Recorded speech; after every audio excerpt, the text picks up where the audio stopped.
প্রণয়ের অমল কাব্য পর্ব সংখ্যা ৪৮। লেখক DRM সোহাগ। গল্প পাঠে আমি অরোরা ইসলাম। আফসা অন্ধকার আফসা আলোর সমন্বয়ে ইরফান আর মায়রা একে অপরকে ঝাপসা দেখল। ইরফানের দৃষ্টিতে মায়রা তার লাজুক চোখজোড়া নামিয়ে নেয়। ইরফান সূক্ষ্ম হাসল। মায়রা নড়াচড়া করল না, বরং ইরফানের সাথে সিটিয়ে গিয়ে দু হাতে ইরফানের বুকের কাছের শার্ট আঁকড়ে ধরে ইরফানের বুকে ডান গাল ঠেকিয়ে হঠাৎই ফুঁপিয়ে উঠল। ইরফান বিচলিত হয়। মায়রার মাথা উঠাতে চায়। মায়রা মাথা উঠায় না।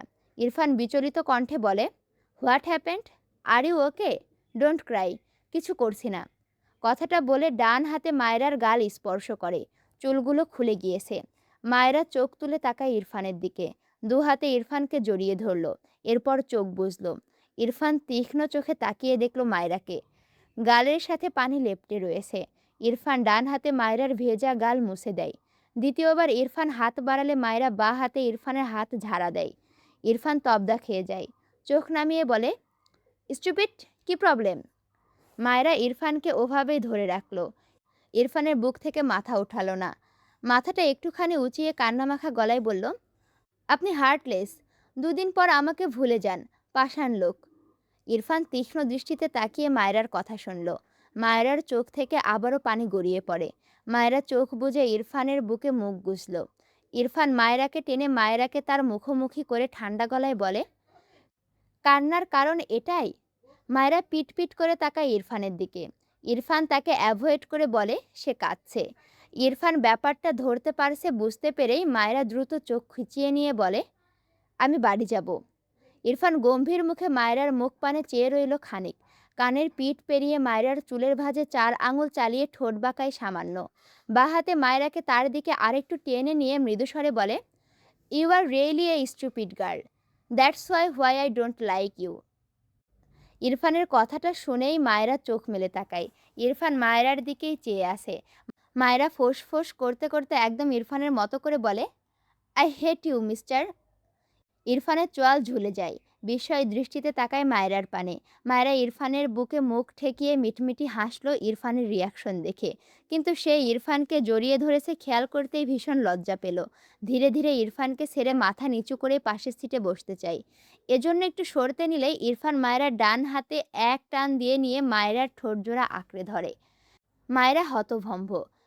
ইরফান মায়রার গলায় তার ডান হাত আলতো হাতে স্লাইড করতে থাকে। বাঁ হাতের মুঠোয় মায়রার 2 হাত আঁকড়ে ধরে। বেশ কিছুক্ষণ পর ইরফান মায়রাকে ছেড়ে দেয়। মায়রা মাথা নিচু করে নেয়। ইরফান মায়রার 2 হাত ছেড়ে খোলা চুলগুলো গলার সামনে থেকে সরিয়ে পেছন দিকে নিয়ে রাখে। ডান হাতে মায়রার মুখ উঁচু করে। মায়রা চোখ বুজে নিয়েছে। ইরফান ঠোঁট বাঁকিয়ে একটু হাসল বোধহয়। 2 হাতে মায়রার পিঠ আগলে নিয়ে মেয়েটার গলার ভাঁজে মুখ নিয়ে লম্বা শ্বাস টেনে নেয়। মায়রা কেঁপে ওঠে। ইরফান ওভাবে ঠান্ডা গলায় বলে, স্টুপিড গার্ল, হেডকে লাভে কনভার্ট করে নিব, ডোন্ট ওয়ারি। আচ্ছা, এইবার দৃশ্যপট শুদ্ধর কাছে গেল। শুদ্ধ খাবার টেবিলে বসে কারোর সাথে কথা বলছিল। ত্রিনা বেগম সামিয়াকে বললেন শুদ্ধকে খাবার বেড়ে দিতে। সামিয়া মাথা নাড়িয়ে বলে, তুমি দাও ত্রিনা আম্মা। ত্রিনা বেগম বিরক্ত হয়ে বলে, কি সমস্যা তোর? 2 দিন পর ওর ঘরে গিয়ে বসে থাকবি, এখন 2 মিনিটের জন্য সামনে যেতে পারিস না? যা খেতে দে আমার ছেলেকে, অপেক্ষা করছে। আমার শরীরটা ভালো লাগছে না। সামিয়া ঢোক গিলল। মেয়েটা ভীষণ লাজুক স্বভাবের। ত্রিনা বেগম তার ঘরের দিকে যেতে যেতে বললেন, খাবার দে যা, আর একবার দোনামোনা করলে থাপ্পড় খাবি। ত্রিনা বেগমের শাসনে মেয়েটি চুপসে যায়। আর চোখে একবার শুদ্ধর দিকে তাকালো। শুদ্ধ হাসতে হাসতে কারোর সাথে কথা বলছে। মাথা নিচু তার, তবে একটু পরপর গা দুলিয়ে হাসছে। সামিয়া বেশ কিছুক্ষণ শুদ্ধর দিকে তাকিয়ে রইল। শুদ্ধর কিছু কথা কানে আসে। ওই না না না প্লিজ। কথাটা শুনেই সামিয়া ফিক করে হেসে দিল। শুদ্ধ হাসির শব্দ পেয়ে মাথা তুলে তাকাই। সামিয়াকে তার দিকে চেয়ে হাসতে দেখে ভুরু কুঁচকে নিল। এরপর চোখ সরিয়ে আবারও কথা বলায় ব্যস্ত হয়। শুদ্ধ তাকানোর সাথে সাথে সামিয়া চোখ সরিয়ে নিয়েছিল। মেয়েটা লজ্জা পেয়েছে। শুদ্ধর কথা বলা শেষ করে গা টানা দিয়ে তার মাকে ডাকলে সামিয়া এগিয়ে এসে বলে, আপনার আম্মা আমাকে খাবার দিতে বলেছে, তার শরীর ভালো না। শুদ্ধ সামিয়ার দিকে একবার তাকালো। এরপর কিছু না বলে চেয়ার থেকে উঠে তার মায়ের ঘরে যায়। সামিয়া বোকা চোখে শুদ্ধর প্রস্থান দেখল। ত্রিনা বেগম ওই কথাটা যে কথার কথা তাকে বলেছিল যেন সে শুদ্ধকে খেতে দেয়, এটা সামিয়া বুঝেছিল, কিন্তু মুখ ফসকে শুদ্ধকে বলে দিয়েছে। শুদ্ধ তার মায়ের পাশে বসে জিজ্ঞেস করে, মা কি হয়েছে তোমার? ত্রিনা বেগম ছেলের কণ্ঠে চোখ মেলে তাকায়। ছেলের চিন্তিত মুখখানা দেখে বলেন, কিছু হয়নি তো আমার। তোর কি হয়েছে? শুদ্ধ চোখ ছোট ছোট করে তাকিয়ে বলে, ওই মেয়েটা যে বলল তুমি অসুস্থ। ত্রিনা বেগম কপাল চাপড়ালেন। এই সামিয়াকে নিয়ে আর পারে না। শুদ্ধর মুখে হাত বুলিয়ে বলে, আমার কিছু হয়নি বাবা, ঘুম পেয়েছে আমার। তুই খেয়ে নে, দুপুরেও তো বাইরে কি খাস না খাস। শুদ্ধ তার মাকে দেখে বুঝলো আসলেই তার মা সুস্থ। তাই আর কথা না বাড়িয়ে ঘরের লাইট নিভিয়ে দরজা ভিড়িয়ে বাইরে চলে গেল। শুদ্ধ সামিয়ার দিকে চেয়ে গম্ভীর গলায় বলে, আমার মায়ের অসুস্থতা নিয়ে মশকরা করছো? আর একদিন এমন দেখলে থাপড়িয়ে বয়রা বানিয়ে দেব বলে দিলাম। সামিয়া মাথা নিচু করে রাখে। সে তো মিথ্যা বলেনি, কিন্তু ত্রিনা বেগমের বলা কথাটা মিথ্যা জেনেও ভুল করে শুদ্ধকে বলে ফেলেছে। মিনমিন করে বলে, জি দুঃখিত। শুদ্ধ নিজে নিজেই টেবিলের ওপরে রাখা খাবার তার প্লেটে বেড়ে নেয়। সামিয়া এগিয়ে এসে বলে, আপনি বসুন, আমি দিচ্ছি। শুদ্ধ বিরক্ত হলো। ইদানিং মেয়েটাকে তার আশেপাশে বেশি দেখে, যেটাতে সে খুবই আনইজি ফিল করে। কোনো উত্তরই করল না। সামিয়া একপাশে দুহাত একসাথে জমা করে দাঁড়িয়ে রইল। শুদ্ধ তার মতো চুপচাপ খেয়ে বেসিনে হাত ধুয়ে নিল। এরপর কোনো দিকে না তাকিয়ে তার ঘরের দিকে যেতে নিলে কোনো কিছু শব্দ পেয়ে দাঁড়িয়ে পড়ে। পিছু ফিরে দুপা এগিয়ে আসলে দেখল সামিয়া মাটিতে বসে আছে। শুদ্ধ অদ্ভুতভাবে তাকাই। শব্দ পেয়েছে মানে পড়ে গিয়েছে। এত বড় মেয়ে পড়লো কেমন করে? সামিয়া ওঠার চেষ্টা করছে। বেচারি যেমন লজ্জা পেয়েছে তেমনি কোমরে ব্যথা পেয়েছে। শুদ্ধ এগিয়ে গিয়ে কিছু দেখে জিভেই কামড় দিল। সে যখন ফোনে কথা বলছিল তখন ধান্দায় কখন গ্লাস থেকে পানি ফেলেছে, কখন ছিটিয়ে দিচ্ছিল, বুঝলো এই মেয়ে তার পানিতে পা পিছলা খেয়ে পড়েছে। শুদ্ধর হাসি পেল। নিজেকে না দমিয়ে শব্দ করে হেসে ফেলল। সামিয়া লজ্জায় চোখ মুখ খিচিয়ে নেয়। শুদ্ধ একটু পর নিজেকে দমিয়ে নিল। এভাবে হাসা ঠিক নয়, কিন্তু এত ঠিক ভুল মনে থাকে নাকি? মেয়েটা উঠতে পারছে না দেখে সামিয়াকে সাহায্য করার জন্য হাত বাড়িয়ে দিয়েও দ্রুত হাত সরিয়ে আনলো। আয় হাই, করছিলটা কি? তার ফাড়া পাখির সম্পদ অন্য কেউ ছুঁয়ে দিলে তারই তো বুক ফাটে। সামিয়া শুদ্ধর হাত বাড়ানো চোখে পড়ছিল। সাথে সাথে গুটিয়ে নিতে দেখে মেয়েটা অবাক হয়ে শুদ্ধর দিকে তাকাই। শুদ্ধ তার মায়ের ঘরের দিকে একটু এগিয়ে গিয়ে বলে, ওগো আমার সুস্থ মা, বেরিয়ে এসো, তোমার মেহমান পড়ে গিয়েছে, এসো এসো। সামিয়া অবাক হয়ে শুদ্ধর দিকে তাকিয়ে রইল। শুদ্ধ তার মাকে বেরিয়ে আসতে দেখে তার ঘরের দিকে চলে যায়। ত্রিনা বেগম ঘর থেকে বেরিয়ে সামিয়াকে মেঝেতে দেখে দ্রুত এগিয়ে গেলেন। শুদ্ধর কানে আসলো মায়ের কথা, পড়লি কিভাবে? দেখে চলবি না? শুদ্ধ হাসলো। তার মা তো জানে না তার মহান ছেলের জন্য বেচারি মেহমান ঠাস করে পড়ে গিয়েছে। ভাবনার মাঝেই শুদ্ধর ফোনে কল আসে। অন্তরার নাম্বার দেখে শুদ্ধ ভুরু কোঁচকালো। বেশি না ভেবে কল রিসিভ করে। কিছু বলার আগে ওপাশ থেকে অন্তরা ভাঙা গলায় বলে, শুদ্ধ একটু দেখা করতে পারবি? শুদ্ধ ভুরু কুঁচকে বলে, কোন সুখে? রাত বাজে ৯টা, বাইরে গেলে একমাত্র আমার বইয়ের জন্যই যাব, নয়তো নেভার। অন্তরা ভুরু কুঁচকে বলে, ফাইজের বোন তো এক সরল সোজা, কি সুন্দর একটা মেয়ে। তোর মতো বাদরের গলায় ফারহা মুক্তটা কেন ঝুলতে চাইছে বুঝলাম না। শুদ্ধ ইনোসেন্ট মুখ করে বলে, কি? ফারহা মুক্ত? ইম্পসিবল। ও সাক্ষাৎ ডাইনি, আমার সেকেন্ড মা। আমায় মারাত্মক জ্বালায়। কই একটু বিয়ের আগে থেকে স্বামীর সেবা করার প্র্যাকটিস করবে, তা না করে শুধু ডাইনিদের মতো দেমাক দেখায়।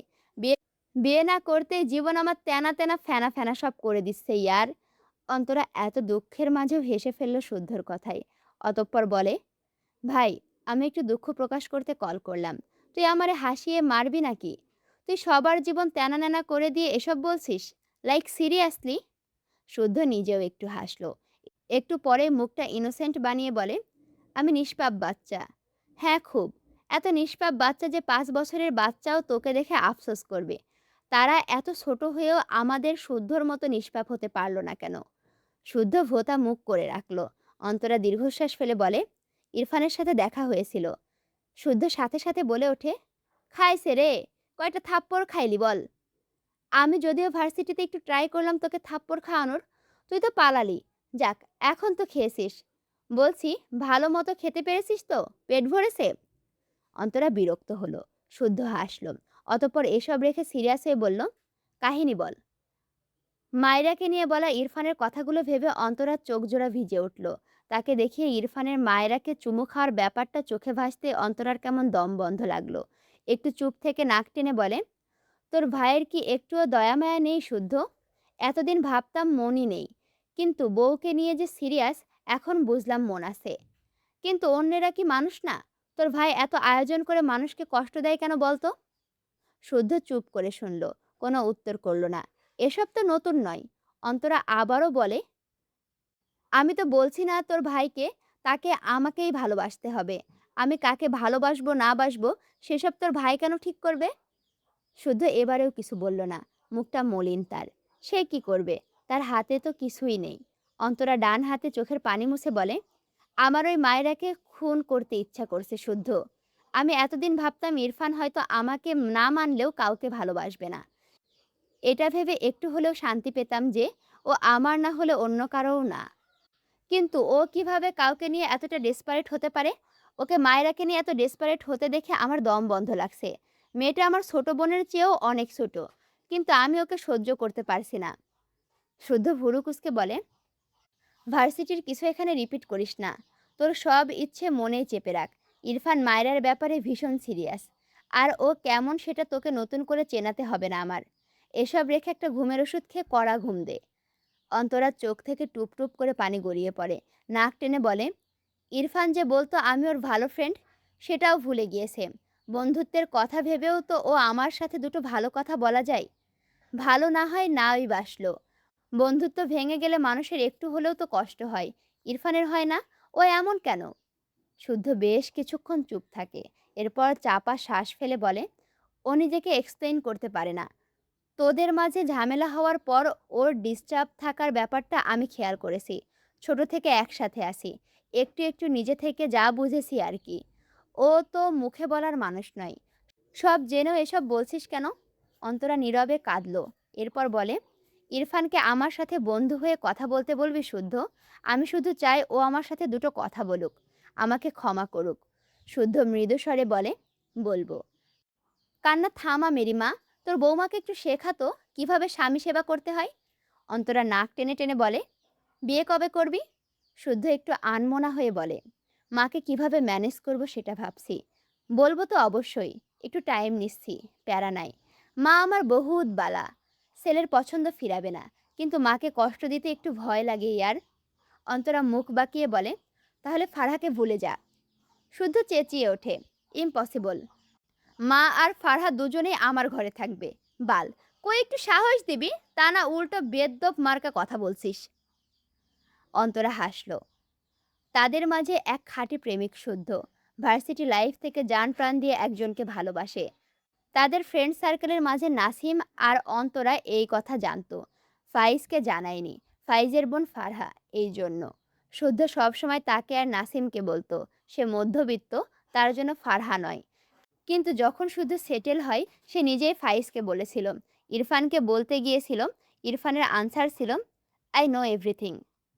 শুদ্ধর মাথায় হাত। শুদ্ধ ইরফানের কথাগুলো ভেবে বিড়বিড় করে, শালা বর বউ দুটোই সিসিটিভি। আচ্ছা, এইবার দৃশ্যপট যাচ্ছে ইরফান আর মায়রার কাছে, বুঝছো? ইরফান তার বাবাকে কল করে বলে দিয়েছে মায়রা তার সাথেই আছে। ইরফান মায়রাকে নিয়ে একটা শপিং মলে যায়। মায়রার হাত তার হাতের মুঠোয় রেখে চারপাশে চোখ বুলিয়ে একটা গ্রিন কালারের জামা চুজ করলো। এরপর জামাটি নিয়ে মায়রার সামনে নিয়ে ট্রায়াল রুমে যেতে বলে। মায়রা এসব জায়গায় কখনো আসেনি। কেমন যেন অস্বস্তি লাগছে তার। আমতা আমতা করে বলে, আমি বাইরে চেঞ্জ করতে চাই না। ইরফান ভুরু কুঁচকে তাকায়। মৃদু স্বরে বলে, হোয়াই? মায়েরা কি বলবে বুঝতে পারে না। মিনমিন করে বলে, বাড়ি চলুন। ইরফান গলা নামিয়ে বলে, ওকে, গাড়িতে এসো, চেঞ্জ করিয়ে দিচ্ছি। মায়েরা চোখ বড় বড় করে তাকায়। ইরফানের হাত থেকে জামা কেড়ে নিয়ে দ্রুত ট্রায়াল রুমের দিকে যায়।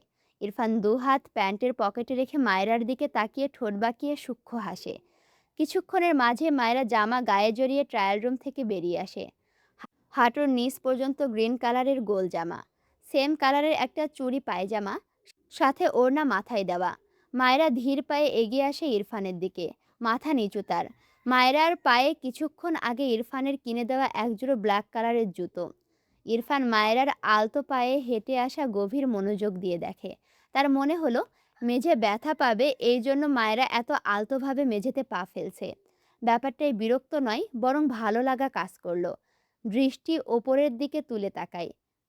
মাথা নিচু করে তার দিকে এগিয়ে আসছে মেয়েটি। ইরফানের ঠোঁটের কোণে হাসি ফুটল। বিড়বিড় করল, মাই গ্রিন বার্ড ফ্লাওয়ার। কয়েক সেকেন্ড পেরোতে হঠাৎই ইরফানের ঠোঁটে লেগে থাকা হাসি মিলিয়ে গিয়ে দু চোখে ক্রোধ জমা হয়। চোয়াল শক্ত হয়ে যায়। ডান হাত মুষ্টিবদ্ধ করে তীক্ষ্ণ চোখে তাকায় মায়রার থেকে দুহাত দূরত্বে মায়রার দিকে এগিয়ে যাওয়া একটা ছেলেকে দেখে। বড় বড় পা ফেলে বাঁ হাতে মায়রাকে টেনে তার বাম পাশে এনে মায়রার মাথার পিছনে হাত দিয়ে তার বুকের বাঁ পাশে মায়রার কপাল চেপে ধরে।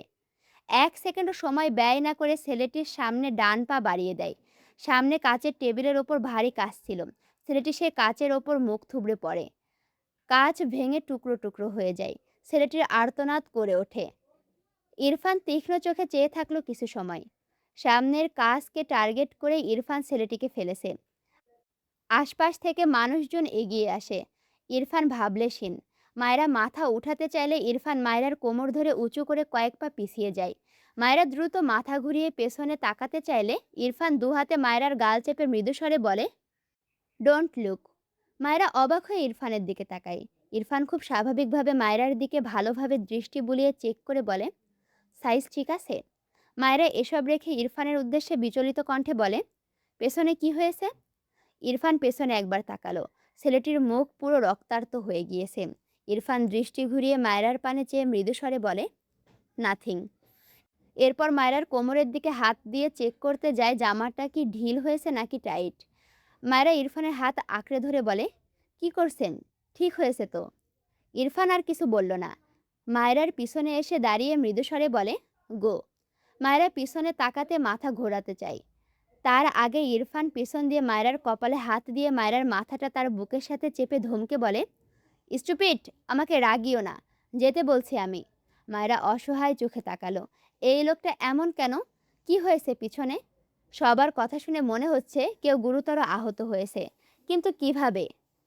কিছু ভাঙার আওয়াজও পেয়েছে। ইরফান মায়রাকে ছেড়ে গম্ভীর গলায় বলে, গো। মায়রা এগিয়ে যায়। ইরফান মায়রার পিছু পিছু ছেলেটি মায়রার দিকে অদ্ভুত চোখে তাকিয়েছিল, সাথে ইচ্ছে করে মায়রাকে ধাক্কা দিতে চাইছিল। ছেলেটির সামনে বরাবর আয়না থাকায় কোনো কিছুই ইরফানের চোখ এড়ায়নি। ইরফান ঘাড় বাঁকিয়ে একবার মেঝেতে কাতরানো আহত ছেলেটার দিকে তাকিয়ে বিড়বিড় করে, বাস্টার্ড। ইরফান মায়েরাকে ট্রায়াল রুমে নিয়ে গিয়ে কাপড় চেঞ্জ করিয়েছে মূলত মায়েরাকে রিল্যাক্সে খাবার খাওয়ানোর জন্য।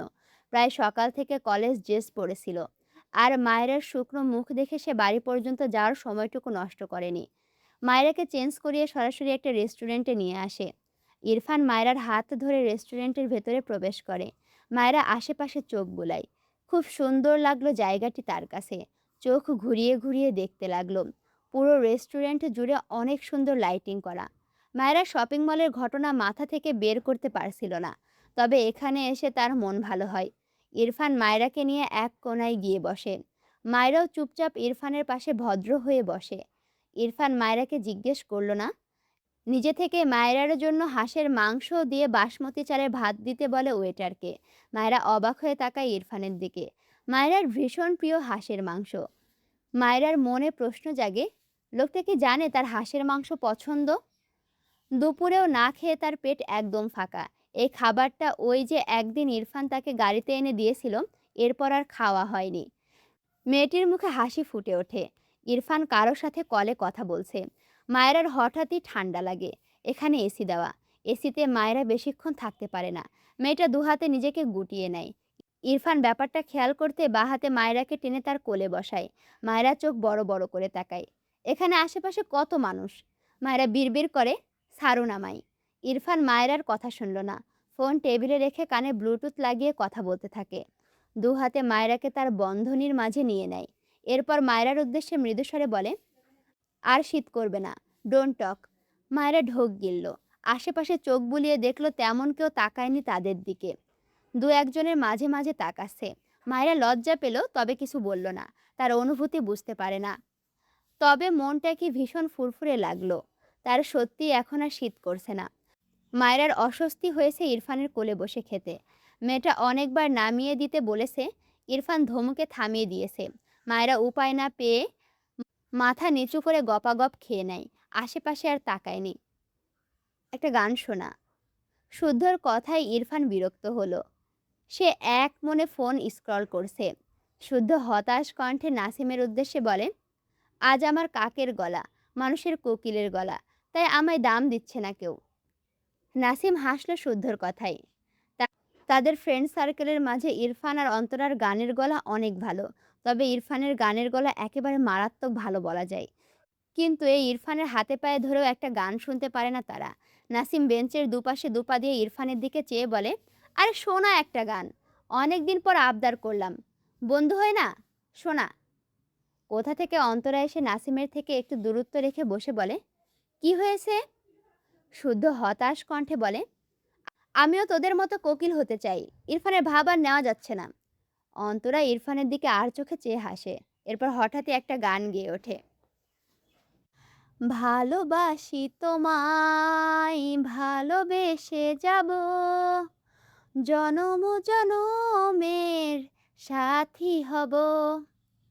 মারাত্মক কাকের গলা লাগিছে, আমি জানি। গানটা না গাইলেই হয়তো, রিডিং পড়ার মতো পড়লেই মনে হয় ভালো হইতো, তাই না? যাই হোক, অ্যাভয়েড করবা, বুঝছো? ইরফান বোধহয় শুনল না। অন্তরা ইরফানের দিকে চেয়ে মৃদু হেসে গানটা গাইল। সবাই বাহবা দিল। শুদ্ধ এবার ইরফানকে তেল মাখে, ও কোকিল, কোকিল সোনা, একটা গান শোনা, তোকে আমি তুন্দল বউ এনে দিব, 2 লাইন শোনা, নে। ইরফান বিরক্ত হলো। দুঃখের বিষয়, ইরফানকে এত তেল দিলেও ইরফান শেষমেশ 2 লাইনের গানও গাইল না। সবাই হতাশ হলো। কখনো ইচ্ছে করলে ইরফান একা একাই গায়। শুদ্ধ ফাইজ কেউ এসে তার পাশে বসলে স্টপ হয়ে যায়।